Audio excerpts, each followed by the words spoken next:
Right, greetings all. Hope this finds you well as always, and it's now time for the latest update from the machine shop, what we're on with and where we're up to.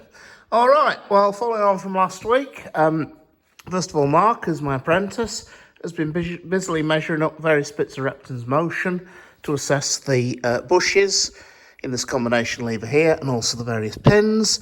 He's measuring them up to assess them for wear and damage and whatnot.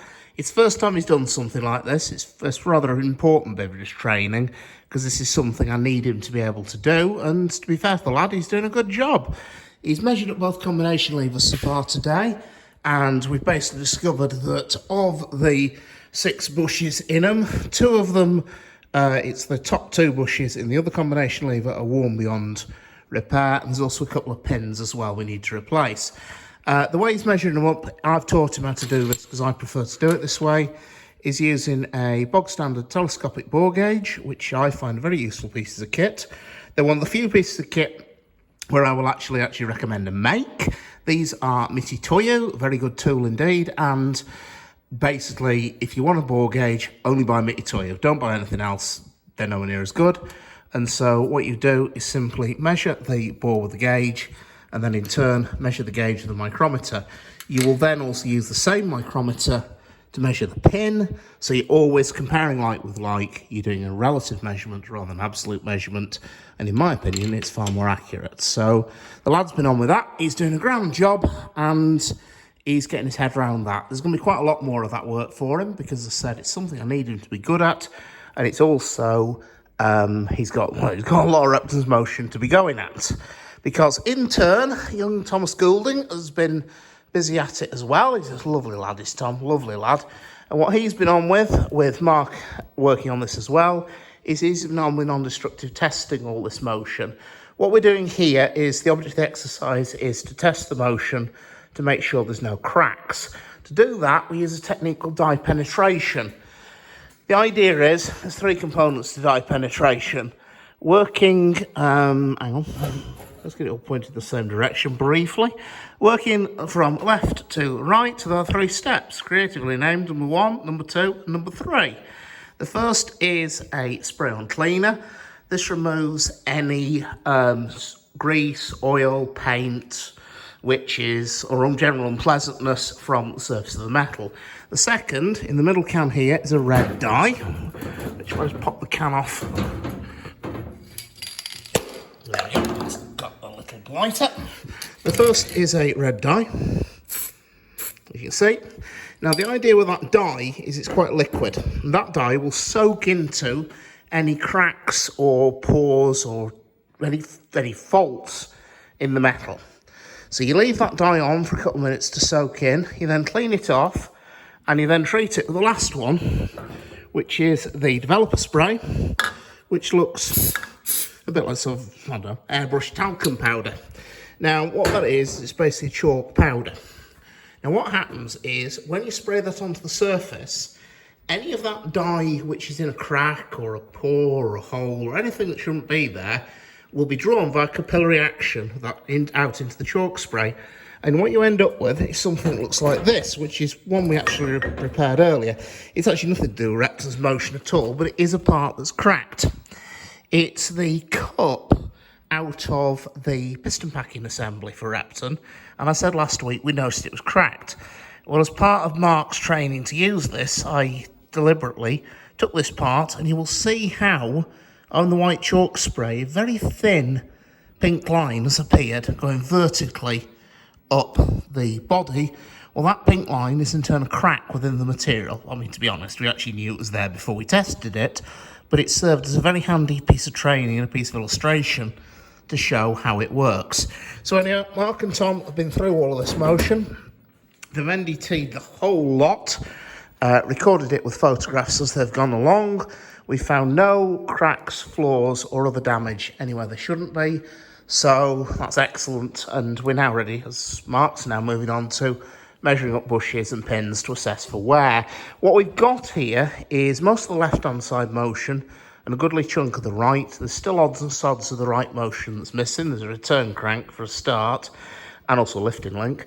And then somebody has got the really joyous task of climbing up into Repton's frames and dismantling the motion for the middle engine, because we need that in here as well to measure and NDT it all.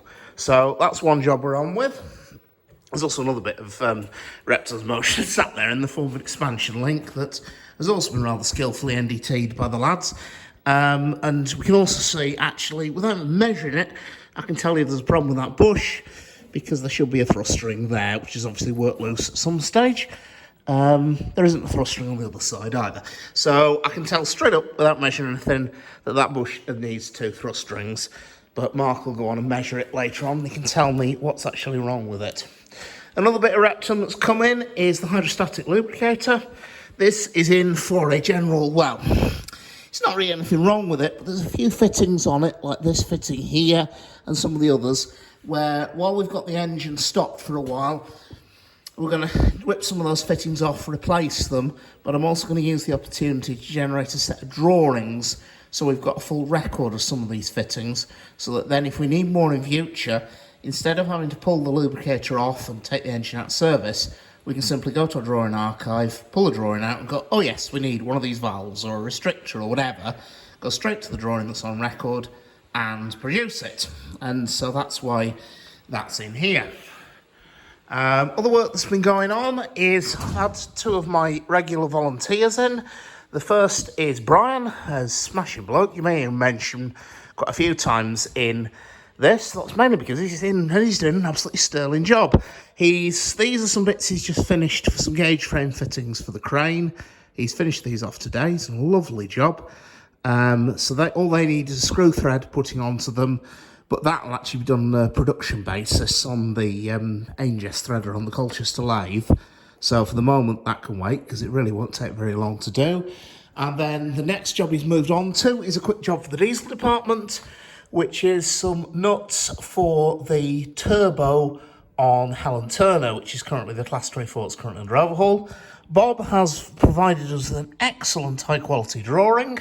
To be fair to Bob, when it arrived, it didn't have all those greasy fingerprints all over it. And so Brian's job tomorrow is to take these 2 pieces of EN16, mill them to an inch hexagon, and then he can chop them up and start making those nuts. So the milling machine's set up for him, all ready to go tomorrow. So that's another job sorted. The other of my volunteers has been Matty Anderson. He's a lovely lad. He's a young lad, one of our footplate volunteers, and he's started coming in. He's in the process of finishing off his apprenticeship as a CNC turner, but he can also remember how to use manual machines, which is good because we don't do CNC here. Anyway, he's been on with these bits, which eventually, when finished, are going to be securing studs for the ash pan on Heartland. What we've got so far is we've got one of these steel slugs. He's turned a taper on one end to act as a weld prep. The next job is to put a taper on the other end and then also mill a slot into it. And then those can be welded onto the foundation ring, and with a cotter in that slot, it'll secure the ash pan. So Matthew's been on with those, and we'll get them finished off. Other things, Thomas, not content with busily cleaning motion, he's also started on Reptile safety valves. Mark's grip blasted the bodies, and then Tom started on all the bits and pieces, cleaning up the internal components, the spindle, the cap, the valve itself.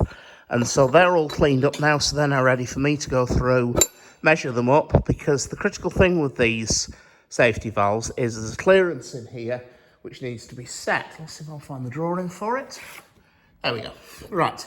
What we're looking at here is this drawing is actually for the base and also for the valve of the safety valves. And what you're trying to do is you're trying to set a clearance between the base of the safety valves, that's the component on the top in this drawing, and the skirt of the valve. The skirt of the valve, of course, is that. And then you're trying to set a clearance on that so that the valve will work or pop correctly. So what we have to do is on this drawing here, you'll see there's a measurement for the height of the valve seat from the skirt. It's that dimension which is 0.0102 to 0.107. And then the other dimension we need to worry ourselves about is the depth of the seat within the body, which is that dimension which is quoted as 0.125 to 0.129, provided those dimensions within those tolerances, that in turn will set the clearance between the skirt and the seat, as shown, the skirt and the base, as shown in that drawing there. So the next thing we need to do is go through all of those, measure them up, make sure they're set right, give them a good lap just to make sure the seating faces are clean, and then they can all be reassembled and put back onto the engine, back into use. So again, another job well done. And the other final thing is I finally, despite the best efforts of the universe, got nail pegs bolts for the J27 finished. It's only taken me 5 days, don't ask. Anyway, that's where we're up to, and that's where we're at. Hope you found it interesting, educational, informative, although I will leave you on one little note, which is that last week I said quite boldly, for the first time in 20 years, all our machines are operational. That was Thursday. On Friday, we went and did an e-stop audit and discovered that the e-stop on the Wickman tool grinder had stopped working. So that was very swiftly repaired by Chalky White on Tuesday. So that's now back in working order. It's a smashing job as always there, Chalky. But it just goes to show, never confidently predict anything, because the universe is always listening and it definitely has a sense of humour. So anyway, I hope you found it interesting, informative as always, folks. That's where we're up to and that's where we're at. Take care and I'll see you around.